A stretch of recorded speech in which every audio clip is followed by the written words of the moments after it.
સુરતના પાંડેસરા જીઆઈડીસી વિસ્તારમાં બની પાનના ગલ્લામાં ચોરીની ઘટના।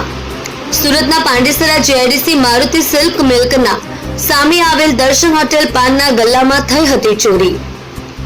3 તસ્કર ચોરો સફેદ કલરની એક્ટિવા પર આવી દર્શન હોટેલમાં પ્રવેશ કરી મોંઘીદાટ સિગારેટો, મોંઘા લાઇટર, રોકડ 5000 ચોરી કરીને ફરાર થઈ ગયા। ચોર તસ્કરો પાસે સીસીટીવીમાં રેમ્બો છરા જેવા હથિયારો પણ દેખાયા। પાંડેસરા પોલીસ દ્વારા 3 ચોરો વિરુદ્ધ ફરિયાદ દાખલ કરી ચોર તસ્કરોને પકડી પાડવા ચક્રો ગતિમાન કર્યા છે।